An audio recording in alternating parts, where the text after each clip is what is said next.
They laughed when I said I'd make it. Now they beg for a seat at my table. Part 1. They laughed when I said I'd make it. Now they beg for a seat at my table. But back then, at that cramped dinner table with peeling wallpaper and the smell of burnt toast in the air, I was nothing more than the family disappointment.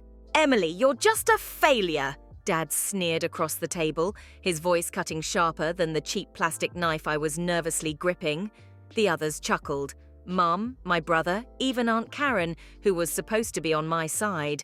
That night, I learned my family didn't believe in me. They never had. Growing up in the shadow of worn-down houses and broken promises, poverty wasn't just a condition. It was a prison. Every day was a battle to keep my head above water. School was a battleground of whispers and snickers. Teachers saw me as a lost cause. Peers saw me as easy prey. I remember sitting alone during lunch, my stomach growling louder than the laughter echoing from the tables around me. "Why don't you just give up, Emily? You'll never be anything," my so-called best friend Jessica whispered one cold afternoon, her breath misting in the frosty air. I wanted to scream, to tell her she was wrong. But instead, I swallowed the bitterness and walked away, feeling more alone than ever. The final blow came at that dinner, the night I finally snapped. "Why don't you do something with your life? Stop wasting space," Dad barked. The room felt smaller, the walls closing in, suffocating me with shame. I stood up, the chair scraping loudly, and left without another word. I spent that night in the alley behind our house, wrapped in an old threadbare blanket, shivering in the cold. Hunger gnawed at my insides, but worse was the ache of rejection. My thoughts spiraled into a dark abyss. What's the point? No one cares. No one will ever care. Days turned into weeks, and I sank deeper into hopelessness. The world outside seemed designed to crush dreams like mine before they even started. Every job application was met with silence or polite rejection. Every knock on a door closed without an answer. But then, a spark. A desperate, wild idea. On a frostbitten morning, clutching my last $10, I took a bus downtown to the city's financial district. Among skyscrapers piercing the sky, I saw not cold glass towers but a challenge, a chance to break free. I found a tiny coffee shop, barely noticed by anyone, and took a job washing dishes. It wasn't glamorous, but it was a start. Every day I watched businessmen stride by in tailored suits, wondering how they got there. I decided I'd find out. At night, I read everything I could get my hands on. Business books, biographies of entrepreneurs, anything that whispered of success. I scribbled notes on napkins, in margins, on scraps of paper I stuffed in my coat pocket. Jessica's betrayal stung like an open wound, but it fueled me too. I would prove her wrong. I would prove them all wrong. It was the beginning of a long, grueling climb out of the shadows. But for the first time in my life, I felt something I hadn't before. Hope. Part 2. The coffee shop was my refuge, a small stage where I began to rewrite the script of my life. Dishwashing was grueling work, the water freezing against my skin during the winter mornings and the hours long enough to blur the line between night and day. But with every plate scrubbed, I scrubbed away the dirt of my past. I started paying attention to the customers, to their conversations, to the patterns in their lives. There was something magnetic about ambition, about the unspoken language of power that passed between those business suits. I took mental notes, trying to catch every detail, every clue to success. Late at night, my tiny apartment smelled of stale coffee and worn-out paper. I memorized every chapter, every lesson in the books I borrowed from the library. I was learning a new language, the language of opportunity. But life didn't hand me kindness easily.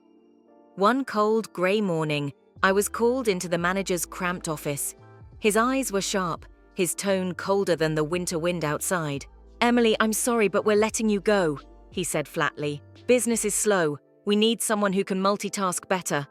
I nodded, swallowing the lump rising in my throat. It wasn't about my work. It never was. It was about my face, my past, the easy target. I left without protest, but inside, the rejection echoed louder than the city's noise. That night, hunger gnawed at me like a relentless beast. The apartment felt even smaller, the shadows darker. I stared at the peeling paint on the ceiling, wondering if I was meant to be swallowed by the night. I didn't cry, not then, but the silence screamed. "Why try?" I asked myself, the question a dark whisper in the cold air. The answer wasn't clear. Yet. Then, almost by accident, I stumbled upon a small business seminar at a community center.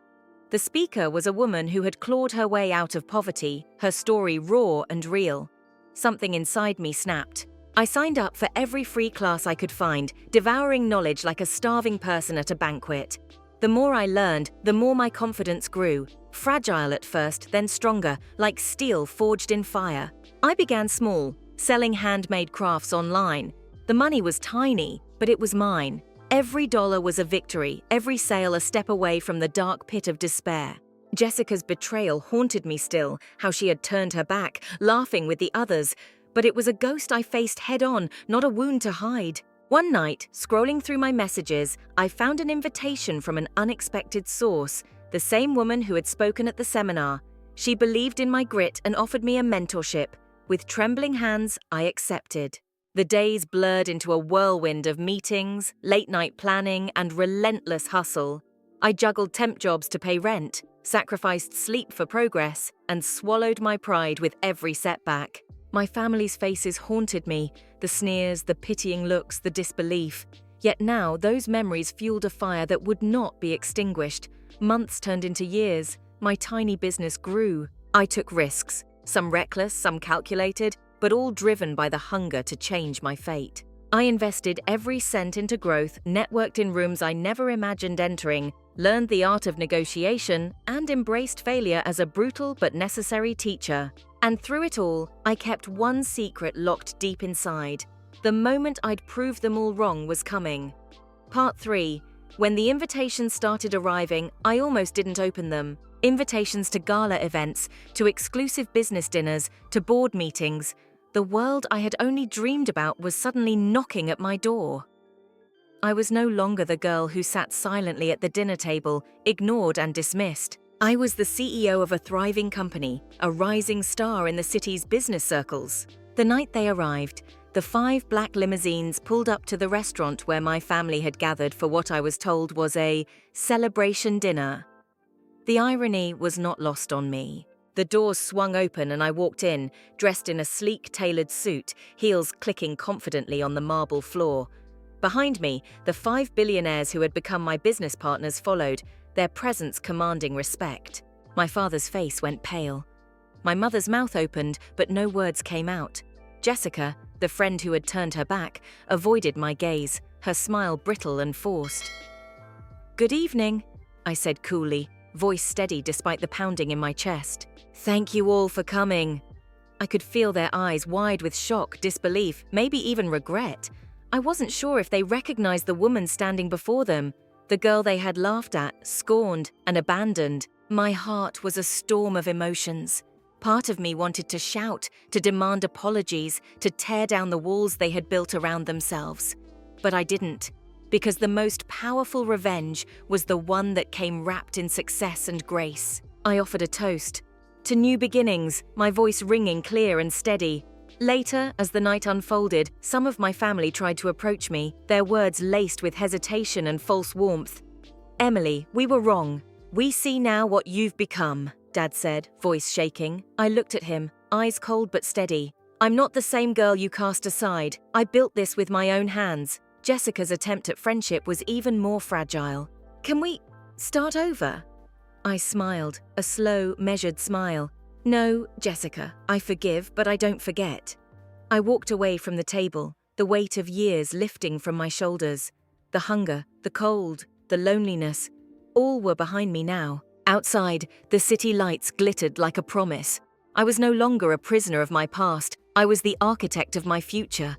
And as I looked up at the night sky, a quiet resolve settled within me. This was not just a new chapter, it was my story, told on my own terms.